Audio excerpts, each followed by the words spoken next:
If I could go back 10 to 15 years to when I first started dieting, then this would have been the exact video I would have hoped to have come across, because it would have given me a more holistic approach to weight loss that would have saved me years of going around in circles. Now, I obviously can't give this advice to myself now, but I can give it to you. Nutrition and learning about food and healthy food is a really important part of it, but today I'm going to be addressing the parts that aren't related to food. Because for me, what held me back the most wasn't not knowing what I should be eating, but it's these 5 things that I'm going to be going through in this video today.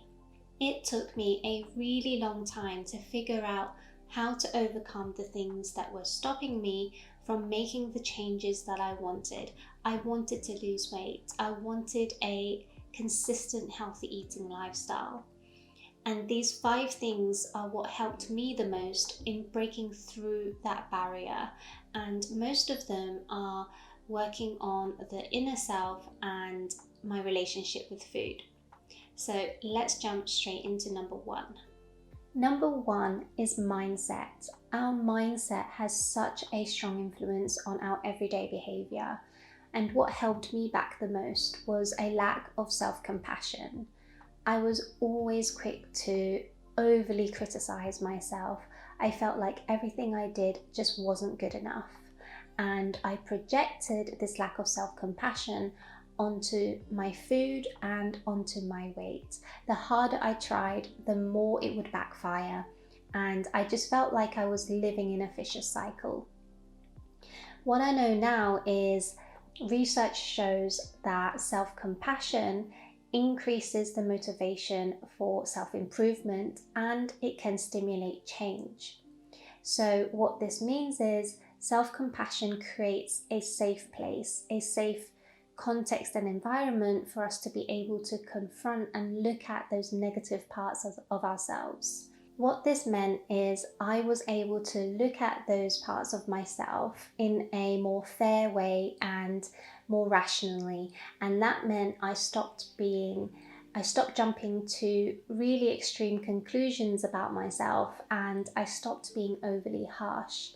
So let me know in the comments below if this resonates with you, because I know from my experience and from coaching my clients that it's quite a common theme sometimes. So being overly harsh on ourselves and this mindset of being overly critical is what holds us back from what we want and where we want to be.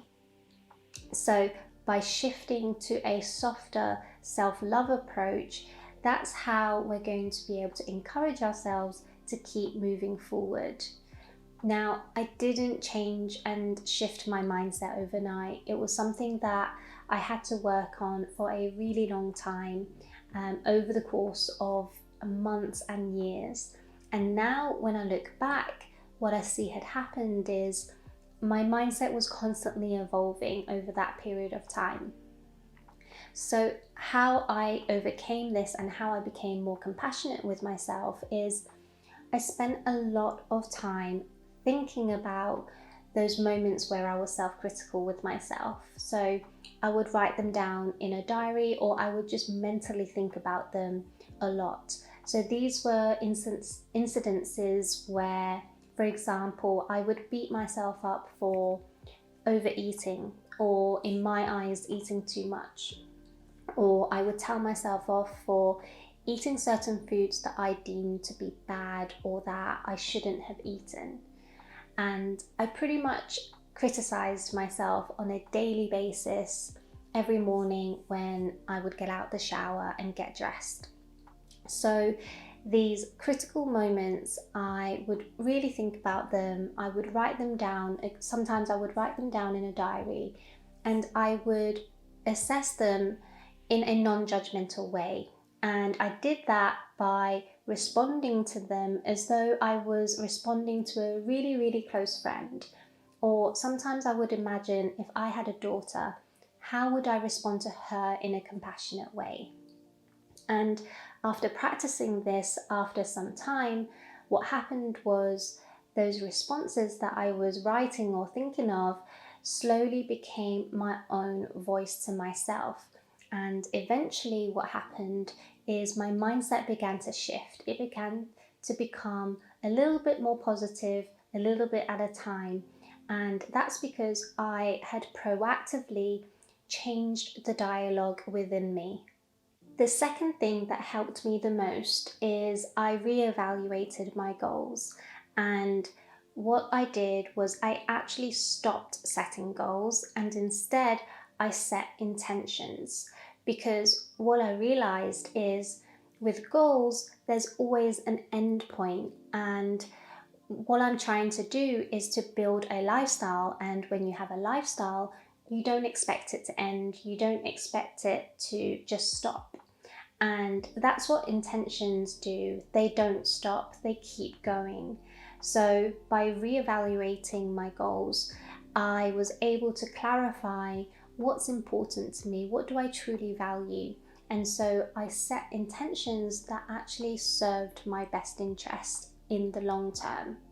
So I used to be completely weight centric, but now my health comes first. I used to treat healthy eating like a diet. Now I prioritize a long-term lifestyle. Before, it used to be about physical appearance. Now it's about enabling my body to function at its best. Before, when I looked at food, all I saw was calories. I set myself calorie goals. Now I see food, I see nutrients that my body needs, and I value those nutrients that for my body. Before, I used to strive for perfection. Now I strive for consistency. Before, I used to chase instant gratification. Now I'm living for longevity. What this did was it gave me a completely different perspective of how to live my life and how to create the lifestyle that I wanted. So by reevaluating your goals and asking yourself, what is it that I truly value? What's important to me? And by defining your intentions, you'll start to be able to open up so many different ways to live your life, to create your lifestyle, because you'll no longer be chasing finite goals. The third thing that helped me the most was I spent a lot of time working on my relationship with food. And if I'm honest, it's something that I'm continually working on, because it's natural to go through periods of regression, but now when I do, I know how to get myself back into the right place. Repairing my relationship with food and healing my relationship with food is probably the one thing that has helped me the most. So what do I really mean when I say a healthy relationship with food?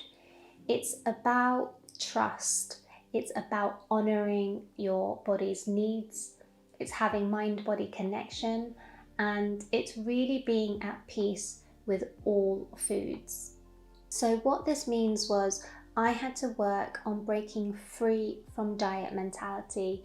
I had to lose the food rules that I was living with and the food rules that I truly felt was there to serve me, but I had to believe that they weren't serving me any longer.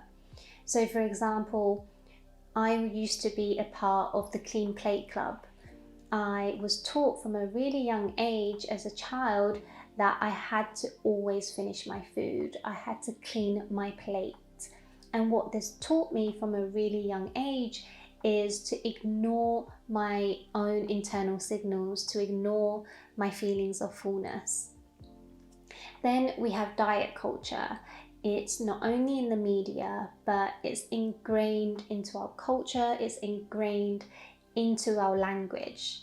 And so we grow up feeling bad and guilty and ashamed for eating certain foods when there is really no need for us to be feeling that way. So we have to reposition our mindset and the way we think of food, talk about food, and feel about food.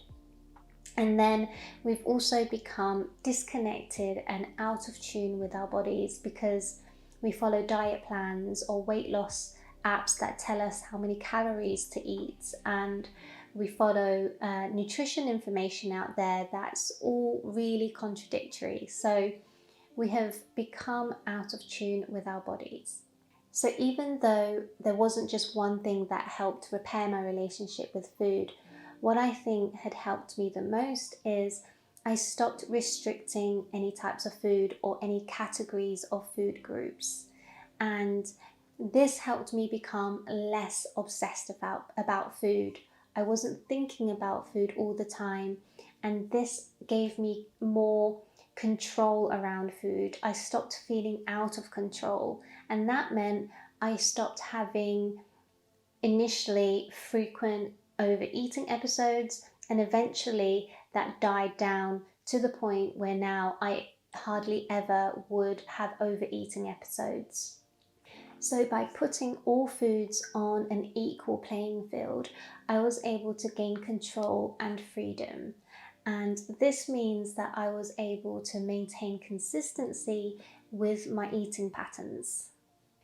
The fourth thing that really helped me is by reconnecting mind-body connection.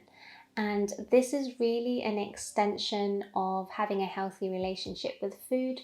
And one of my intentions that really gave purpose to this is respecting my body. When I respect my body, I'm not going to starve it. If I respect my body, I don't want to overeat to the point where I'm in pain. By respecting my body, I'm going to choose foods that allow me to nourish my body in the right way.